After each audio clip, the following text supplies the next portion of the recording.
Company में हिमालय जैसी महारत हासिल करने वाले सूर्यांश कौन है, जो कि 56 कंपनियों के मालिक हैं और दुनिया भर इन्हें जानती हैं। नमस्कार, मेरा नाम सूर्यांश है। मैं 15 साल का हूं और मैं इस दुनिया का यंगेस्ट सीईओ हूं। मेरे दिमाग में आइडियाज़ हैं सर रतन टाटा जी के केस स्टडी और उनके वीडियोस को देख के, क्योंकि देश में उनसे बड़ा कोई व्यापार के क्षेत्र में मेरे लिए इंस्पिरेशन नहीं है। सब धन दौलत के लिए काम करते, वो इंसान नाम के लिए काम करता था। 56 मेरी कंपनी जितनी भी हैं वो टेक्नोलॉजी के सेक्टर में है, रिटेल्स के सेक्टर में है। और एक स्कैमस्टर को पकड़ने का एक ही है कि वो आपको उम्मीद अगर बेच रहा है ना कोई इंसान की मैं आपको मदद करूंगा ऐसे ऐसे करने में, आप मुझे इतना धन दे दो मैं आपको इतना लौटा के दूंगा, उम्मीद से बचो। ये सारी ट्रेडिंग एप्स, क्रिप्टो करेंसी में उम्मीद बिकता है। मुंबई टीवी, हर खबर सच के साथ। मैं हुसैन से और आप देख रहे हैं मुंबई टीवी। जैसा हम लगातार देखते हैं खबरों में, देश के नौजवान जिस तरीके से बेरोजगारी से जूझ रहे हैं, वहीं दूसरी तरफ एक सूर्यांश जिसकी उम्र महज 16 साल है और वो हमारे साथ में मौजूद है। किस तरीके से इन्होंने 56 कंपनियां बनाई और इसके अंडर में कितने लोग काम करते हैं, सूर्यांश से जानना चाहते हैं। सूर्यांश, बहुत बहुत स्वागत है और टाइम देने के लिए बहुत बहुत शुक्रिया। जी नमस्कार, मेरा नाम सूर्यांश है। मैं 15 साल का हूं और मैं इस दुनिया का यंगेस्ट सीईओ हूं। सूर्यांश, कितनी कंपनी आपकी मौजूदा है अभी इस वक्त? अभी 56 से भी ज़्यादा कंपनीज के आइडियाज़ और स्टार्टअप्स हैं और मैं एक रजिस्टर्ड कंपनी का सीईओ हूँ। तो ये 56 कंपनी आपने किस तरीके से फॉर्म कर ली और कब से ये आपका प्रोसीजर चालू है? जी, इसकी जर्नी 2021 में स्टार्ट हुई थी। मैंने बताया भी जैसे कि मेरे दिमाग में आइडियाज़ हैं सर रतन टाटा जी के केस स्टडी और उनके वीडियोस को देख के, क्योंकि देश में उनसे बड़ा कोई व्यापार के क्षेत्र में मेरे लिए इंस्पिरेशन नहीं है। सब धन दौलत के लिए काम करते, वो इंसान नाम के लिए काम करता था। तो उनसे बहुत ज़्यादा मैं इंस्पायर्ड हूँ और उन्हीं के वीडियोज़ को देख के दिमाग में एक आइडिया है कि कुछ ना कुछ तुम कर सकते हो। सूर्यांश, तुम्हारे पास अगर कोई आइडियाज़ हैं तो उससे बस तुम्हारा दिमाग रोक सकता है और दुनिया में किसी के पास इतनी हिम्मत नहीं है। जो भी स्टार्ट होता है दिमाग में ही स्टार्ट होता है। तो आइडियाज़ ऐसे ऐसे आए और पापा को बताया कि चलो ऐसे ऐसे स्टार्टअप करना है, मुझे बिज़नेस करना है अपना। और उनको खुश करने के लिए ना मैं 1 महीने पहले से, जैसे अगर मैं 21 तारीख को बता रहा हूँ ना, तो मैं पिछले महीने के 21 तारीख से 17-18 घंटे दिन भर बिज़नेस के बारे में ही समझता, जानता, स्टॉक मार्केट समझता, बैलेंस शीट समझता, अकाउंटेंसी का बहुत सारी चीज़ों को मैं समझ रहा था। क्योंकि एक व्यापार जब आप कर रहे हैं तो आपको सारी चीज़ों का ज्ञान होना चाहिए। तो उसी को समझने में मेरे दिन के 17-18 घंटे जाने लगे थे। और पापा ने देखा कि ये भाई ये क्या कर रहा है, क्योंकि ना ये पढ़ने में उतना इंटेलिजेंट है। मैं एक ऑथर उस वक्त रह चुका था, तो उन्हें लग रहा होगा कि ये फिर से कोई किताब वगैरह लिख रहा है, लेकिन मैं काम अपने बिजनेस पे कर रहा था। तो आइडियाज़ आए और पापा को ऐसे पिच किया कि ऐसे एक स्टार्टअप बिजनेस करना है। पापा ने विद इन फ्यू सेकंड्स ऐसे कह दिया कि सूर्यांश एक पीपीटी बना के लाओ जिसमें तुम अपने आइडियाज़ के बारे में बता रहे होगे और तुम दुनिया में क्या बड़ा चेंज ला सकते हो। ये एक बेसिक उन्होंने कहा अपने पीपीटी में। तो मैंने उसे बनाया, 40-45 मिनट का समय लगा और 30-35 पन्नों का मैंने एक पीपीटी बनाया जिसमें मैं अगले 5 साल का विजन बता रहा था कि मैं इस क्षेत्र में अपने आप को ले जाऊंगा। मुझे इतने लोग, 100 से ज़्यादा लोग मेरे पास काम कर रहे होंगे, मेरे पास को फाउंडर्स होंगे, एक अच्छा अमाउंट मेरे कंपनी में आ रहा होगा, मैं समाज सेवा कर रहा हूँ। जो मेरे दिमाग में था सब मैंने लिख दिया उसमें। और फिर वो इम्प्रेस हो गए, क्योंकि 20-25 साल से जो इंसान समाज के लिए काम कर रहा है, जब भी कुछ वो ऐसा सुनते हैं ना कि भाई ये अपने बिजनेस से कुछ समाज के लिए करना चाह रहा है, वो तुरंत मान जाता है। ऐसे ही अभी जो भी आइडियाज़ मेरे आगे आ रहे हैं वो समाज को लेकर, उनको बढ़ावा देने के लिए ही आ रहे हैं। खुद के कमाने के बारे में मैंने आज तक नहीं सोचा, ना कभी सोचूंगा। और वहाँ से मेरी जर्नी स्टार्ट हुई और आज आपके सामने हूँ।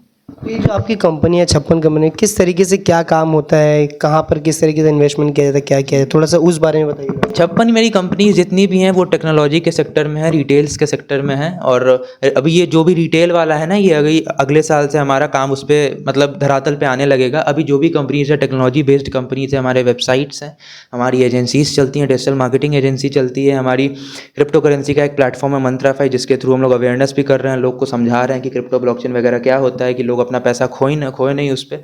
हमारी जैश टेक है जिसमें हम लोग अलग अलग ब्रांड्स को मैनेज करते हैं, उनके वेबसाइट्स बनाने में हेल्प करते हैं। मतलब जो भी है ना, जो भी कंपनीज मेरे पास आइडियाज़ है, ऐसा है कि हम लोग उसको लोकल से ग्लोबल ले जाने का काम करते हैं। एक बेसिक सा दुकान है, उसके लिए कोई ऐप बना दिया, कोई व्हाट्सएप सॉफ्टवेयर बना दिया, इन सब का काम मेरा ज़्यादा चलता है और वहीं से मेरी कंपनीज ऑपरेट करती हैं।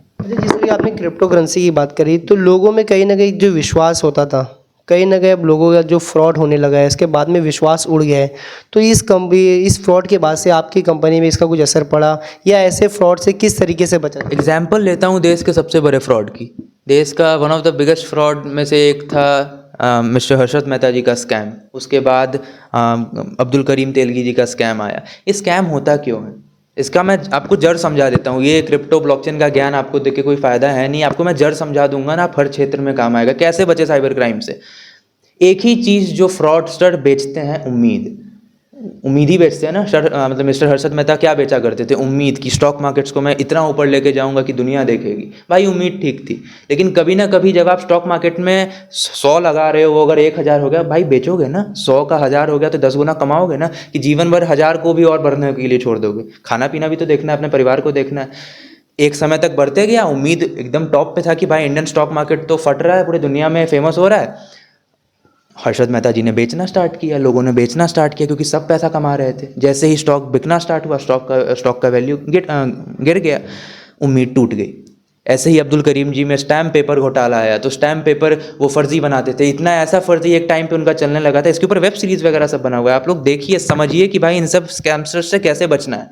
और एक स्कैमस्टर को पकड़ने का एक ही है कि वो आपको उम्मीद अगर बेच रहा है ना कोई इंसान, कि मैं आपको मदद करूंगा ऐसे ऐसे करने में, आप मुझे इतना धन दे दो, मैं आपको इतना लौटा के दूंगा, उम्मीद से बचो। ये सारी ट्रेडिंग ऐप्स, क्रिप्टो करेंसी में उम्मीद बिकता है।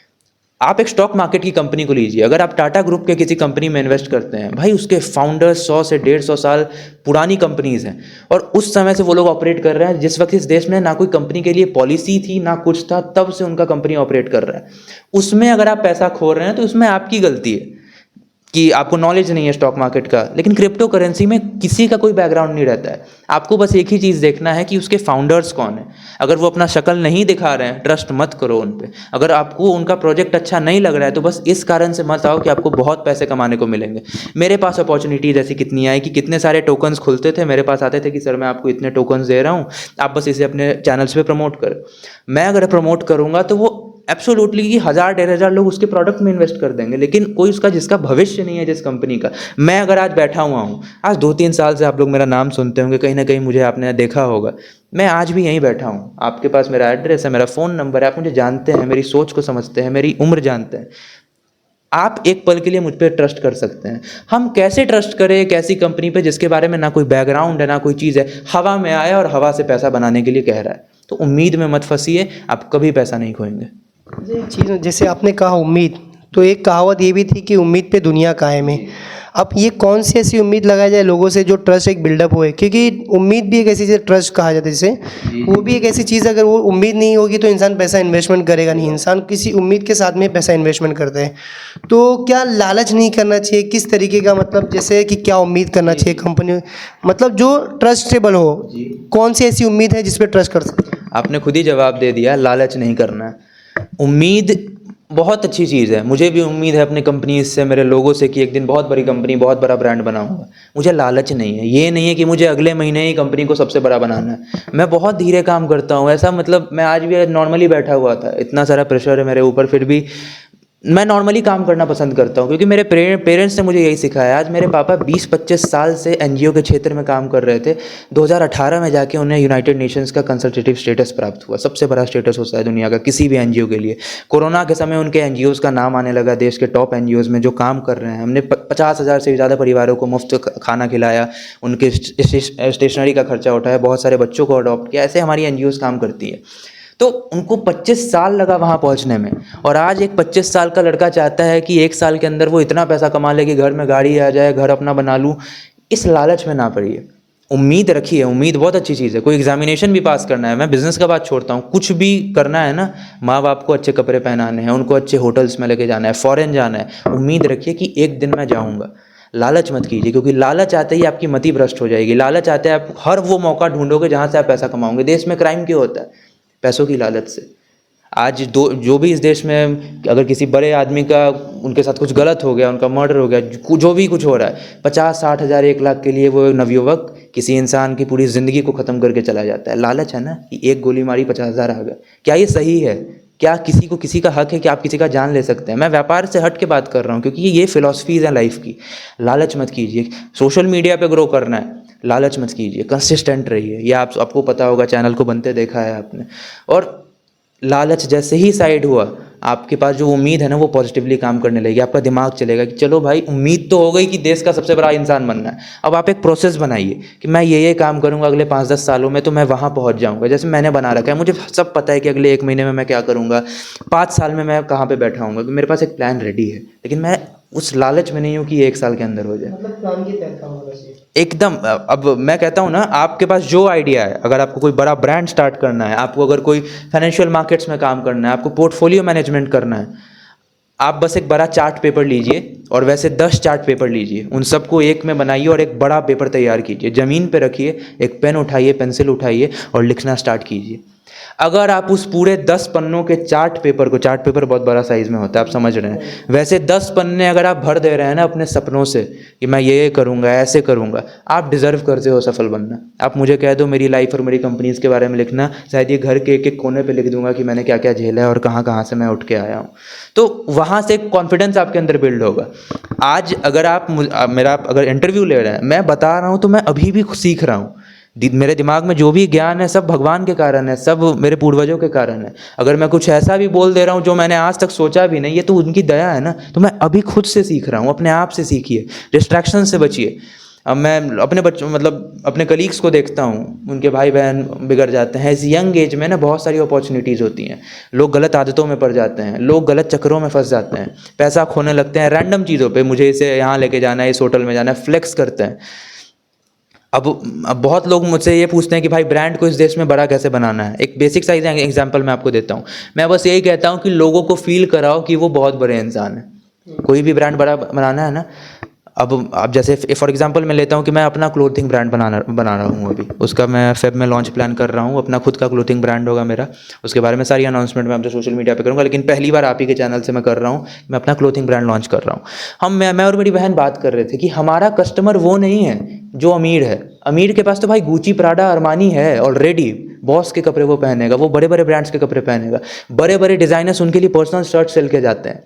हमारा कपड़ा कौन पहनेगा? जिसको अमीर दिखना है। जो अमीर है नहीं है तो भाई छोटा सा ही बच्चा कॉलेज में पढ़ता है, लेकिन उसको दिखना है कि मैं करोड़पति हूँ, इसलिए वो हमारे कपड़े पहनेगा। ये एक बेसिक साइकोलॉजी होती है और ये कोई गलत बात नहीं है, लेकिन एक्सेप्ट कीजिए, बहकावे में मत फंसिए। हो गया भाई, महीने में मैंने एक महंगी शर्ट खरीद ली, अब हर दिन अपने पेरेंट्स को आप फोर्स कर रहे हो कि मुझे अच्छे कपड़े चाहिए, मुझे ब्रांडेड फ़ोन चाहिए। अभी मेरे पास आईफोन मैंने अभी 6 महीने पहले लिया। मैं खुल के बात करता हूँ, मैं खुली किताब हूँ। उससे पहले मैं एक एंड्रॉयड यूज़ कर रहा था, क्योंकि मेरा लैपटॉप पे काम होता है, फ़ोन की क्या आवश्यकता है मुझे। वो पेरेंट्स ने ला के दे दी मुझे ऐसे ही नॉर्मली कि चलो कुछ काम वगैरह इससे भी हो जाएगा। तो जब मैं खर्च नहीं कर रहा हूँ, मेरे पास बहुत एक्सेस है, मेरे पास कनेक्शंस है, भगवान की दया से सफिशिएंट अमाउंट है जो मैं अपने ऊपर खर्च कर सकता हूँ। जब मैं इन चीज़ों से डिस्ट्रैक्ट नहीं हो रहा हूँ तो आप क्यों हो रहे हो? बहुत बड़ी बात होती है। आपने अपने ब्रांड की बात करी, तो आपका ब्रांड लोग क्यों खरीदे? मार्केट में तो बहुत बड़े बड़े ब्रांड हैं, अच्छे अच्छे ब्रांड हैं, उनकी क्वालिटी अच्छी है, तो आपका क्यों खरीदे? क्या ऐसा आपका यूनिक कॉन्सेप्ट क्या है? अब ये बहुत बड़ा सवाल था। मैं उस दिन ना उबर में बैठा हुआ था, मेरा डिस्कशन हो रहा था। मैं लोगों से बात करता हूँ, मैं चुप नहीं रह सकता। वो ड्राइवर भैया थे, तो उन्होंने बहुत मतलब एज उनका हो गया था। मैंने उनसे पूछा कि ऐसा क्या है कि एक नए ब्रांड का कपड़ा कोई इंसान खरीदे? अगर कोई टाटा इतना बड़ा ब्रांड है, उसका जूडियो एक बहुत बड़ा ब्रांड अभी फेमस हो रहा है, कुछ 5,000 करोड़ का रेवेन्यू है, जूडियो आप लोग जानते होंगे। वहाँ टी शर्ट 200, 250, 400, 500 में मिलते हैं। ट्रेंडिंग डिज़ाइंस, अच्छे अच्छे कपड़ों का वो रेप्लिका तैयार करते हैं, 500 में बेचते हैं। तो मेरा कोई कपड़ा अगर 3,000 का है, 4,000 का है, 5,000 का टी शर्ट मैं बना रहा हूँ, लोग क्यों खरीदेंगे? ये सवाल उबर भैया ने मुझसे पूछा कि आप क्या ऐसा कर रहे हो जो आपने अभी पूछा। मैं यही कहता हूँ कि डिज़ाइन सब बना रहे हैं, डिज़ाइन कोई बड़ी बात नहीं है। ऐसे ऐसे कुछ भी ड्रॉ कर दिया, उसको डिज़ाइनर के पास भेजा, 20,000 रुपये उसे दिए, एक ऐसा डिज़ाइन बना देगा जो आज तक नहीं आया। लेकिन मेरे तरह कॉन्सेप्ट्स, मेरे तरह डिटेलिंग, मेरे को फाउंडर की तरह डिटेलिंग इस देश में, दुनिया में कोई ब्रांड नहीं देगा। मैं क्लियरली बात करता हूँ बहुत ज़्यादा। मेरे जो डिज़ाइंस है ना, मैं आपको भी दिखा नहीं सकता, लेकिन ये देश और दुनिया रेडी नहीं है हम जो लाना चाह रहे हैं। अगर वो प्रोडक्ट अगर सफलता के साथ लॉन्च हो गया, मैं कह रहा हूँ वैसा ब्रांड आपने नहीं देखा होगा। इतनी डिटेलिंग, इतना परफेक्ट क्वालिटी। जूडियो का कपड़ा लाइए, उसके कपड़े छू के मैं बता दूंगा कैसा क्वालिटी है। और आप हमारे ब्रांड्स के कपड़े को देखिएगा, हम लोग कैसा बनाते हैं। डिज़ाइन में ना हमने अपनी ज़िंदगी लगाई है। मैंने जो झेला है स्कूल में, स्कूल में बच्चे कहा करते थे सूर्यांश तुम रिक्शा चलाओगे। आज मैं उन्हें जवाब नहीं देता, वो खुद ब खुद देखते हैं कि भगवान ने मुझे क्या क्या दिया और मैं क्या क्या कर रहा हूँ। तो लोग जज बहुत जल्दी करते हैं। इस अराउंड मैंने आपको अपना डिज़ाइन दिखाया। आपने एक जो कहावत थी, मेहनत ऐसी करे कि कामयाबी शोर मचा। मैंने आज तक कभी जवाब, मेरे स्कूल के टीचर्स कहते हैं, मैं स्कूल का नाम नहीं लूँगा, बहुत कुछ सीखा भी है स्कूल से, लेकिन वहाँ के टीचर्स कहा करते थे कि सूर्यांश तुम रिक्शा चलाओगे। मेरे दोस्त कहा करते थे, क्योंकि मैं एक ऐसा बच्चा था ना जो इरिटेटिंग नहीं होता है, जिसको ना पढ़ाई में इंटरेस्ट है, जहाँ स्पोर्ट्स में इंटरेस्ट है, और मोटा में और था, 5th क्लास में 62 kgs का था मैं, अभी 95 का था। अभी मैंने वेट लॉस स्टार्ट किया है तो अभी मैं 75 अभी मैं सबसे पतला अभी मैं हूँ अपने लाइफ में, बहुत मोटा था। तो मोटे बच्चों का तो और स्कूल में होता है रैगिंग वगैरह कि भाई ये क्या कर रहा है, मोटा है, लड़कियाँ आपसे बात नहीं करती हैं। मैं अलग डिप्रेस हो गया था इस चीज़ से। समय के साथ मैंने समझा कि भाई ये सब मोह माया है, नाम करोगे ना तो लोग कपड़े लैंग्वेज कुछ नहीं देखते। नहीं, आपने जैसे मुझे बताया था कि आपने 9th क्लास से ही एक इस चीज़ की शुरुआत कर दी थी, मतलब 9th क्लास में बच्चे की उम्र महज 13-14 साल होगी, जिसके बाद में आप 12 साल के थे, ठीक है। तो 12 साल की उम्र एक ये एज होती है जहाँ पर बच्चे खेल कूद में ज़्यादा ध्यान देते हैं। और मैं अगर बिहार की बात करूँ, जिस राज्य से आप आते हैं, वहाँ पर लोग IAS IPS UPS ये सब तरीके की पढ़ाई करते हैं, ठीक है। तो आप एक अलग दिशा, मतलब व्यापार की तरफ, ऐसा कैसे, मतलब? अब IAS अगर आप बनना चाह रहे हैं, UPSC में अगर आप कुछ करना चाह रहे हैं, हज़ारों में से ना कोई एक IAS IPS बनता है। और ये बात ना, मतलब मैं जब बोल रहा हूँ ये रिपोर्ट्स में है, क्या जितने लोग UPSC और JEE का एग्ज़ाम देते हैं सब IAS बन जाते हैं? कुछ चुनिंदा 100, 150, 800, 900 लोग UPSC में सेलेक्ट होते हैं, उसमें से 200, 300 IAS बनते हैं, कोई IPS बनता है, कोई IFS बनता है। तो ये 900 हज़ार बच्चों का जो ये रेस है, वो दिन के 18-19 घंटे लगा रहे हैं अपने, परफेक्टली सब कुछ रिमेंबर करते हैं, डेली अखबार पढ़ते हैं, तभी तो उनका UPSC क्लियर हुआ ना। हमारे बिहार से सबसे ज़्यादा IAS निकलते हैं, क्योंकि हमें मेहनत करना आता है, सही डायरेक्शन में करना नहीं आता है। बिहार से पूरे देश में मजदूर सप्लाई होता है, मेहनत करना हमें आता है। हमें कह दोगे हम पूरा एक बिल्डिंग तैयार कर देंगे only by focusing on Bihari मजदूर और बिहारी फंड, सब कुछ लगा के हम लोग एक पूरा अपना नया कल्चर बना सकते हैं, लेकिन सही डायरेक्शन में करना नहीं आता है। आज का युवा, मैं कहता हूँ इस बात को कि आप क्यों इस रेस में फंसे हुए हो। सब IAS नहीं बनते, सब डिज़र्व भी नहीं करते हैं। मेरा तो यही कहना है, देश को ग्रो करना है ना तो IAS का रेंज ही रख दो कि 30 से ऊपर का कोई बन ही नहीं सकता, 25 के ऊपर का कोई IAS बन ही नहीं सकता, लिमिटेशंस लगा दो तभी ये, क्योंकि इस देश को यंग माइंड्स चाहिए। अब कोई 32, 33, 35 साल में IAS बन रहा है, वो आधी ज़िंदगी बेचारा प्रेशर में ही रह गया कि भाई 17 साल मैंने मेहनत किया तब जाके मैं IAS बन रहा हूँ। एक्सपीरियंस भले बहुत हो जाए लेकिन वो उतना तेज़ से एक्शन नहीं ले पाएगा। आज मेरी एज ना 16 साल है, मैं बहुत मतलब एकदम एक्साइटेड रहता हूँ, तुरंत एक्शन ले सकता हूँ, मेरे पास उतना कॉन्फिडेंस है। लेकिन क्या अगर आप आज 40 साल के हो जाएं, आज मैं पापा से बात करता हूँ, वो बहुत सेटिस्फाइड है अपने लाइफ से, वो मतलब एक अलग लेवल पे उनके अंदर सेटिस्फैक्शन है, क्योंकि उन्होंने सब कुछ बिल्ड किया है। एज उनकी 47 साल है अभी। वही मेरे अंदर देखो तो मेरे अंदर हर वक्त चुल रहती है कि मैं और कुछ कैसे नया कर सकूं, कैसे नहीं कर सकूं। तो युवाओं को मैं यही कहना चाहूँगा कि मैंने जो ये रेस अलग ली है बिज़नेस के क्षेत्र में या फिर किसी अन्य क्षेत्र में मैं अगर कुछ कर रहा हूँ, तो सबसे बड़ा मेरा जो हमेशा मैं कहता हूँ कि योगदान है मेरे पेरेंट्स का, सबसे बड़ा योगदान है उनका। उनके बिना मैं कुछ नहीं हूँ। आप मेरे बारे में कुछ बुरा बोल रहे हो, मुझे सच बोल रहा हूँ, मतलब उनके बिना मेरा कोई अस्तित्व ही नहीं है। आज हमारा युवा ये भी भूल जाता है। 90% जेनजी बच्चा जो होता है ना, ये सब बता रहा हूँ कि इसलिए आप इस लाइन में फंस गए हो। हमारे बिहार में ना एक्सेस टू फंड्स नहीं है, आप बहुत लोगों के पास उतना धन नहीं है। जब आपके पास धन नहीं होना तो पढ़ाई के अलावा और कोई मार्ग बचता नहीं है। मेरे पिताजी ने पहला इन्वेस्टमेंट किया, क्योंकि मैं एक बहुत अच्छे परिवार से, मैं ये नहीं कहता कि मैं एकदम एक किसान का बेटा था, नहीं। मेरे पापा शुरुआत में प्रैक्टिकली बताऊं तो 500 का एक डोमेन लिया था और वहाँ से मेरा बिजनेस स्टार्ट हुआ था। उसके बाद अभी तक कुछ 10-15 लाख से ज़्यादा मैंने नहीं लगाया अपने बिजनेस में, लेकिन बहुत आया है। अच्छा, जैसे 56 कंपनियाँ, इसमें कितने एम्प्लॉयज़ हैं, कितने वर्कर हैं, कितने काम करने वाले, चाहे वो फ्रीलांस हो? जी, आप फ्रीलांसर्स के साथ बहुत काम करते हैं, क्योंकि हमें अपना फंड्स बजट वगैरह, क्योंकि हम लोग फंड्स नहीं लेते हैं बाहर से, खुद की कमाई लगाते हैं। तो 30-35 से अभी हमारे जो टीम में लोग हैं उतने काम कर रहे हैं। डेवलपर्स हैं, डिज़ाइनर्स हैं, मतलब प्रोडक्ट हेड्स हैं, बहुत सारे जो हमारी कंपनी में पोजीशंस हैं। 6 से ज़्यादा को फाउंडर्स हैं हमारी कंपनी में, और 50 से ज़्यादा फ्रीलांसर्स के साथ हम लोग काम करते हैं। सैकड़ों मेंटर्स हैं, सबके साथ हम लोग कनेक्टेड हैं। हज़ारों लोग हैं जिनसे हम लोग अपना रिव्यू लेते हैं, हज़ारों कस्टमर्स हैं। तो कंपनी अभी एक बहुत बेसिक, बहुत अर्ली एज में है। मैं ये नहीं कहता कि मैंने एक सफल बिजनेस बनाया है। 10,000 लोग हैं भाई जुड़े हुए प्रोडक्ट में, लेकिन मतलब मैंने अभी तक अपना सपना अचीव नहीं किया है। जैसे टाटा को कैसे पूरा देश जानता है, भले आपने आज तक उनका कोई प्रोडक्ट यूज़ ना किया हो। इस देश में ऐसा कोई है ही नहीं जो टाटा का प्रोडक्ट यूज, कभी ना कभी उनका आप नमक खाते हो। टाटा का नमक हम लोग पूरे देश में चलता है। जो भाई ब्रांड आपको नमक दे रहा है, आपको खाना खिला रहा है, ऐसा कुछ बनाना है, उस लेवल तक ग्रोथ हो, वो मेरा एम है। अगर लोग आपके साथ कनेक्ट होने का रहेगा तो किस तरीके से कनेक्ट हो सकते हैं, चाहे वो इन्वेस्टमेंट को लेकर हो या पार्टनरशिप में हो या उनको रोज़गार के लिए हो? जी, मैं देश में बहुत कम एंटरप्रेन्योर्स है जिनका नंबर, जिनका ईमेल आपको गूगल पे ऐसे ही अवेलेबल मिलेगा। सीधे आपको सर्च करना है CEO Suryansh, mobile number, email ID, आपको डायरेक्ट ईमेल मिलेगा। और आपका मैसेज का मैं रिप्लाई करूँ या ना करूँ, आपके मैसेजेस मैं पढ़ता ज़रूर हूँ और कभी ना कभी ज़रूर मेरी टीम आपसे कनेक्ट करेगी। बहुत लोग फ़ोन करते हैं, मैं सीधे, ऐसा नहीं है कि मैंने अपना एक असिस्टेंट रख रखा है फ्लेक्स में कि CEO सूर्यांश फेमस है, बहुत बड़ा आदमी, ये सब कुछ नहीं। मैं बहुत हम्बल हूँ। आप मुझे फ़ोन करो ना, कभी कभी हो सकता है कि मैं ही आपसे बात कर रहा हूँ। लोग समझते हैं कि भाई को उनका PA होगा, नहीं, मैं सूर्यांश बोल रहा हूँ। तो वो लोग बोलते हैं भाई आप ऐसे ऐसे, तो उनका फिर अंदर का फैन बॉय जाग जाता है। मैं ही आपसे बात कर सकता हूँ, ऐसा 90% है, क्योंकि मेरे हाथ में फ़ोन है, मैं फ़ोन हमेशा उठाता हूँ। और इसी कारण से आज ऐसा है कि हज़ारों लोग को मैं मेंटर करता हूँ जो अपनी दवाई की दुकान चला रहे थे, आज उनका ग्रोथ हो गया है। उनको मैं समझाता हूँ फ्रेंचाइज वगैरह के बारे में। एक बेसिक सा बच्चा था, आज 3 हफ्तों की मेंटरशिप के बाद उसने अपना ऐप लॉन्च कर दिया है, खुद से डेवलप करके। उनके पेरेंट्स को कन्विंस कर लिया उसने 1.5 लाख रुपए लगाने के लिए। तो वैसे मेंटरशिप मैं करता हूँ। खुलेआम मेरा नंबर है, अवेलेबल है, आप जाके आराम से कनेक्ट कर सकते हो। जैसे कि इस देश में लगातार बेरोज़गारी अपने चरम पे बहुत बढ़ चुकी है, जिसके कारण हम देखते हैं किस तरीके से कई लोग आत्महत्या करते हैं या फिर कुछ ऐसा बड़ा हाथ मारने की कोशिश करते हैं जिसमें वो खुद फंस जाते हैं। तो ऐसी बेरोज़गारी को कम करने के लिए आपके पास कुछ उपाय है आने वाले वक्त में, किस तरीके से? क्योंकि सरकार के पास तो ऐसा कोई उपाय नज़र नहीं आ रहा है। एग्जाम्पल देता हूँ, मेरी कंपनी कितनी भी बड़ी हो जाए ना, तो मैं कुछ लाख लोग को ही कंपनी में जोड़ सकता हूँ, एम्प्लॉय कर सकता हूँ।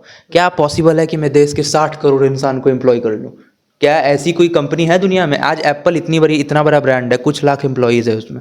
तो मैं ये वादा नहीं करूँगा कि आपको मैं नौकरी दूंगा, लेकिन ये ज़रूर कह सकता हूँ कि इस नौकरी के रेस से बच के निकलो। आप इसको इग्नोर करो, खुद का कुछ ना कुछ स्टार्ट करो। आज सोशल मीडिया के कारण ना इतनी सारी अपॉर्चुनिटीज़ हैं, फंसो मत स्कैम्स में। एफिलिएट मार्केटिंग वगैरह, ये जो भी नए नए ब्रांड्स हैं ना, सबके फाउंडर्स को मैं जानता हूँ, उनका सारा गेम मैं समझता हूँ क्या होता है।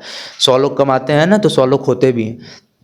और इतनी सारे आज मौके हैं इंटरनेट पे, बस आपको एक्सप्लोर करना है, आपको जानना है। आज लोग अपने ना, पहले क्या होता था, हम लोग नोट्स बनाते हैं ना स्टूडेंट्स लोग, आज उसको स्टूडेंट्स 5-5 सौ में बेच के अपना खर्चा निकाल लेते हैं, पेरेंट्स से पैसा नहीं लेते हैं। कल मैं एक बच्चे से मिला, ऐसे ही बॉम्बे में मैं घूम रहा था, तो वही बांद्रा तरफ एक बच्चे से मिला। उसने कहा कि आज वो अपने पेरेंट्स से पैसा नहीं लेता, उसको जिम में इंटरेस्ट था, वो जिम का काम करने लगा। आज वो महीने का बहुत अच्छा कमाता है, अपना सब कुछ अपने खुद से मैनेज करता है। पूरा निष्कर्ष क्या है सारी बातों का, कि खुद से कुछ ना कुछ ट्राई करो। और कॉर्पोरेट वर्ल्ड में आना है तो अपने आप को उस हिसाब का बनाओ, आपको दिमाग लगाना होगा। बेसिक एक्सेल सीट वगैरह भरने से 20-25 हज़ार के ऊपर नहीं जा सकते आप। कुछ बड़ा हाथ मारना है, जैसे आपने कहा कि कोई बड़ा कंपनी का CEO बनना है, तो आपको दिमाग लगाना है। दिमाग लगाने का अर्थ क्या है? आपको तेज बनना पड़ेगा। समाज में आपको बात करने की शैली आनी चाहिए। आज हम लोग कहते नहीं है किताब, हम लोग स्कूल में, हमेशा मैं कहता हूँ अपने टीचर्स, जो भी मेरे टीचर्स लोग देख रहे हैं, बॉम्बे के अलग अलग स्टेट से देख रहे हैं, जब तक स्कूल कॉलेज में नौकरी के लिए ही पढ़ाई होगी, सिर्फ और सिर्फ नौकर ही पैदा होंगे। ये प्रैक्टिकलिटी है। आपको अगर मैं आज नौकरी के लिए पढ़ा रहा हूँ, कि आज आप मेरे स्कूल में आए, आपको मैंने टीचर्स से मैं डाउट पूछता था ना कि ये डाउट है, उसने कहते थे कि जो पढ़ा रहा हूँ पढ़ो यार, रट के एग्जाम दो, इतना क्या सोच रहे हो? मार्क्स लाओगे, अच्छी जगह नौकरी मिलेगी। नौकरी कितने की? 90-95। बॉम्बे जैसा शहर तो मैंने देखा नहीं, इतना यहाँ रियलिटी चेक मिलता है ना। जितने टॉपर्स टाइप के बच्चे थे ना, वो आज यहाँ 30-35 हज़ार की नौकरी कर रहे हैं। वो खराब बात नहीं है, पैसा छोटी बात नहीं है, या फिर नौकरी छोटी बात, गलत बात नहीं है, लेकिन ये मानसिकता है कि व्यापार करें, खुद का कुछ चालू करें जिसमें आपको खुद संतुष्टि है। समाज सेवा स्टार्ट कीजिए ना। बहुत मैं कह रहा हूँ, देश में ज़रूरत है अच्छे लोगों की। अगर आपके अंदर अच्छाई है ना, तो ये कमाई बनवाई से इससे दूर हटो, ये एक लिमिट तक ही जाएगा। बहुत बड़े फाउंडर है दुनिया में। सबसे पहला ईमेल किसने स्टार्ट किया? पहला mail system online, Hotmail, Sabeer Bhatia ji, हमारे बहुत रिस्पेक्टेड एंटरप्रेन्योर है। 2 साल के अंदर 1997 में उन्होंने 2-2.5 हज़ार करोड़ में अपनी कंपनी बेच दी थी। 1997 में, जिस वक्त 2.5 हज़ार करोड़ आप समझ सकते हैं। और बेचा किसको? माइक्रोसॉफ्ट, बिल गेट्स को। वो कहते हैं कि उनका एक पॉडकास्ट मैंने देखा, बहुत मुझे इन्फ्लुएंस किया। मैं पॉडकास्ट बहुत दिन भर मैं सुनता हूँ पॉडकास्ट वगैरह। तो उनका एक बहुत बड़ा बात अच्छा लगा कि मैंने यॉट खरीद लिया। उस वक्त की बड़ी बड़ी सेलिब्रिटीज़ मेरे साथ थी, मेरे साथ पिक्चर लिया करती थी, बहुत सारी चीज़ें करती थी, और मेरे पास आज सारी गाड़ियाँ हैं, लैम्बोर्गिनी है, फरारी है, सब कुछ है। लेकिन अब मैं आराम से बैठ के सोचता हूँ ना, तो भाई इन सब का क्या फ़ायदा? एक लिमिट तक ना। आज आपके पास, मैं आपको अगर 1 करोड़ रुपए देता हूँ, आपके दिमाग में होगा कि चलो ये गाड़ी लेते हैं, एक घर बनाते हैं, फिर वहाँ ऐसे ऐसे मैं खर्च करूँगा, फ़ॉरेन जाते हैं, अच्छे कपड़े पहनूंगा। उसके ऊपर क्या कर सकते हो आप? मैं और मेरी बहन डिस्कस कर रहे थे कि भाई इसके ऊपर क्या, आज कुछ नहीं है, 2 साल बाद रेंज रोवर खरीद लूँगा, 3 साल बाद रॉल्स रॉयस है, क्योंकि यंग हूँ, कभी ना कभी ये सब होगा ही होगा भगवान की दया से। 30-35-15 साल बाद भी होगा तो रॉल्स रॉयस आएगा ही आएगा। लेकिन उसके ऊपर क्या? उसके ऊपर जेट ले लूँगा, उसके ऊपर क्या? मतलब बिना किसी चीज़ के हवा में थोड़ी उड़ने लगूंगा। तो ये एक मोह माया है। प्रैक्टिकल ज़िंदगी में जिए, नॉलेज को चेज़ कीजिए, सपने देखिए, उसको पूरा करने की हिम्मत रखिए और पैसे के पीछे भागिएगा, पैसा कभी नहीं आएगा। युवा इसलिए ना इतना प्रेरित रहता है। युवा आजकल मैं देख रहा हूँ कि किस तरीके से रील्स बनाता है और प्लस नशे के इसमें ज़्यादा लिप्त हो चुका है बेरोज़गारी के कारण। तो क्या इन सब चीज़ों से इन्हें कुछ रोज़गार मिल जाएगा या ये सब चीज़ से बाहर आके उन्हें किस तरीके क्या काम करना चाहिए? सच बताओ, बहुत दुख होता है। टैलेंटेड से टैलेंटेड बच्चे को मैं जानता हूँ अपने नेटवर्क में, कलीग में। मेरे आज भी एक भी दोस्त नहीं है, ऐसा कोई नहीं है जिसे मैं कहूँ कि ये मेरा दोस्त है, यार है, इससे मैं बात करता हूँ। ना लड़का ना लड़की, कोई नहीं। मैं अकेला हूँ, मेरी बहन है, मेरा परिवार मेरा दोस्त है, मेरे फ्रेंड मेरे पापा हैं। तो अगर मैं अपने पापा के साथ दोस्ती कर रहा हूँ तो उन्होंने वो सब कुछ देख रखा है जो मैं आने वाले कुछ साल में देखने वाला हूँ। हमारे आज के जनरेशन के बच्चों को पेरेंट्स से चिढ़ है। बच्चे, मैं मिलता हूँ कि अरे यार यहीं रख लो सूर्यांश भाई, आज साथ में ही रह जाते हैं, होटल वगैरह में काम वगैरह करते हैं, रात भर मैं जग जाऊँगा। स्टार्टअप में नए लोग ना, हमारी कंपनी को ऐसा नहीं है 9 to 5, जब तक काम करना है करो, आराम से जाओ। अगर आप लोग है वर्क लाइफ बैलेंस वगैरह भाई स्टार्टअप में नहीं होता है, ये सब कुछ झूठ है, कॉर्पोरेट आपको ठग रहा है, बस आप समझिए इस बात को। दुख होता है, पेरेंट्स से हम लोग आजकल के बच्चे भागते हैं। मैं कह रहा हूँ ना, उनके डिसीजंस गलत हो सकते हैं, उनकी नीयत कभी गलत नहीं होगी। ये नहीं चाहेंगे कि मेरा बच्चा बर्बाद हो जाए, भले कह दे कि भाई तुझे पढ़ाई करनी है, क्यों? उनके मन में एक डर रहता है, भाई अगर नहीं पढ़ेगा, आज का ज़माना ऐसा है, इतनी भीड़ है, कहाँ क्या करेगा। लेकिन आपको प्रूव करके दिखाना होगा ना अपने आप को। बहुत दुख होता है, बच्चे आजकल के फंस गए, नशे में फंस गए। भाई कोई फ़ायदा नहीं है उन सब का। एक आराम से एक अपनी ज़िंदगी को जीना है ना। ये सब कुछ सफलता वगैरह जो है ना, ये business, knowledge, finance, funding, parents, इन सब से ऊपर एक चीज़ है कि आपका अगर दिमाग पवित्र है, स्पिरिचुअली अगर आप ग्रो कर रहे हो, ब्रह्मचर्य में रह रहे हो। ये बातें कोई एक एंटरप्रेन्योर नहीं कहेगा, ब्रह्मचर्य वाली बातें कौन कहेगा, लेकिन मैं स्पिरिचुअली बहुत एक्टिव हूँ। मैं आज डेली मेडिटेट करता हूँ, ब्रह्म मुहूर्त में उठता हूँ, उस वक्त मेडिटेट करता हूँ। जब भी मेरी आँख खुले, सबसे पहले मैं बिछावन पे, मैं ग्रेटफुल हूँ। अगर आप आज मेरा इंटरव्यू ले रहे हैं ना, मैं भगवान से अभी प्रे कर रहा हूँ कि थैंक यू मुझे ये मौका देने के लिए। जब प्राइम मिनिस्टर जी के साथ मेरी सेल्फी हुई ना, मैं उनके साथ मिला, मैं कूद रहा था बस यही कह के कि भगवान आपने सच में मेरी ज़िंदगी बदल दी है। भगवान कोई भी हो सकता है, कोई लिमिटेशन नहीं है कि ऐसे आपको किसी एक, वो एक एनर्जी है, सारे धर्म में एक एनर्जी है और उसको हमको फील करना है। बस उस क्षेत्र में अपने आप को लगाइए और ब्रह्मचर्य में रहिए। इन सब में कोई फ़ायदा नहीं है। अपने आप आपकी किस्मत कैसे बदलेगी ना, सच बता रहा हूँ, नहीं समझ पाओगे। तो आप अपनी उपलब्धियाँ बताइए, आपको क्या कैसा उपलब्धियाँ हैं या आपने कुछ बुक वगैरह किताब वगैरह लिखी हो सकती ये भगवान की दया से मैं एक ऑथर हूँ, 10 मैच गाई का ऑथर हूँ। हज़ारों बच्चे पसंद करते हैं। एक फिक्शनल किताब है, मतलब एक मनोग्रंथ कहानी है, लेकिन अच्छे से मैंने लिखी है। 7 दिनों के अंदर वो 80 पेजों की मैंने किताब लिख दी थी एकदम खुद से। उसके बाद मैंने आज तक 3 से भी ज़्यादा बार टेड पे मैं बोल चुका हूँ। प्राइम मिनिस्टर जी के साथ 2 मीटिंग हो चुकी है मेरी 6 महीने के अंदर। सबसे छोटा मैं ही था उनसे मिलने वाला। बहुत सारी चीज़ें, India book of records appreciation holder हूँ, Shark Tank India season 2 finalist हूँ और बहुत सारी चीज़ें हैं। ऐसा लिस्ट आपको देखना है तो अन्य प्रोफाइल्स पे जा सकते हैं। अच्छा, प्राइम मिनिस्टर से क्या कुछ बात हुई, थोड़ा सा बताइए। स्टार्टअप के रिलेटेड बात हुई, बहुत खुशी मिली। मतलब वो तो अभी सोचना तो गूज़बम्स आ जाता है कि कभी सोचा ही नहीं था कि भाई प्रधानमंत्री से मिलूंगा। इतनी यंग है, 2 साल पहले स्टार्ट किया है, आज प्रधानमंत्री से मिल रहा हूँ मैं। तो जो स्टार्टअप रिलेटेड ही बात हुई, बस 2 मिनट पहले, 2 मिनट के लिए बातें हुई थी क्योंकि स्टार्टअप महाकुंभ का इवेंट हुआ था। वहाँ मुझे एज अ VVIP मुझे सीटिंग मिली थी। यंग हूँ और एंटरप्रेन्योर नाम भगवान ने दे रखा है तो आगे बैठने का मौका मिल गया और बहुत करीब से प्राइम मिनिस्टर को मैंने देखा। एक अलग ऑरा है उनके अंदर, मैं सच बोल रहा हूँ। मतलब वो मोमेंट आज भी याद करता हूँ तो बहुत कुछ सीखने को मिलता है उनसे। मैंने बस देख के ही इतनी सारी चीज़ें सीखी हैं ना, शायद बात करने से कोई नहीं सीखेगा। बात हुई स्टार्टअप रिलेटेड कि कैसे देश में ग्रोथ हो रही है। आज से 10 साल पहले एक भी स्टार्टअप नहीं था, आज 1,24,000 रजिस्टर्ड स्टार्टअप है हमारे देश में। कैसे ग्रो कर रहा है, 50,000 करोड़ से भी ज़्यादा की फंडिंग हर साल हो रही है। इतने सारे VCs हैं जो पैसे लगाते हैं, इन्वेस्टर्स हैं। देश में फॉरेन इन्वेस्टर्स आ रहे हैं स्टार्टअप्स में। मतलब आज मेरा आइडिया है ना, बिहार के छोटे से शहर के आइडिया में फॉरेन की कंपनी आज पैसा लगा रही है। इस लेवल पे हमारा देश जा रहा है भाई। उनका तो जो सोच है ना, उसी से बहुत कुछ मैंने सीखा है। अच्छा, एक सवाल एक और खड़ा होता है। इतनी कंपनियां आपने खोली, 56 कंपनियां। ऐसे में सवाल ये पैदा होता है कि हमने देखते हैं कि किस तरीके से बहुत से जो फ्रॉड करते हैं वो लोग भी इस तरीके की छोटी मोटी कंपनियां खोल के बड़ा फ्रॉड करते हैं, बड़ा चूना लगाते हैं और चले जाते हैं। तो इस तरीके का आपका तो कुछ हो नहीं है? जी, मेरा फ्रॉड का कभी नियत नहीं रहा है। इसमें मैं अपने आप को क्या डिफेंड करूँ। आज से 5 साल बाद भी मैं आपको यही मिलूँगा, मेरा नंबर वही है। आप मुझसे खुद बात कीजिए, कोई भी डाउट है मैं खुद क्लियर करता हूँ। मैं बोला ना, मैं ऐसे कोई फ्रॉडस्टर आपको खुला अपना नंबर नहीं देगा, वो छुप के रहता है, वो कभी मीडिया के सामने नहीं आएगा। कभी सर मिस्टर हर्षद मेहता ने, अब्दुल करीम जी तेलगी जी ने, विजय माल्या जी ने, जो भी मैं सम्मानित नाम ले रहा हूँ कि भाई चलो स्कैम किया लेकिन कुछ किया है ज़िंदगी में भले ही स्कैम किया लेकिन कुछ तो किया, ऐसे ही तो नहीं मर गया। हम लोग नाम तो जानते हैं ना। लक्ष्य क्या है आपका?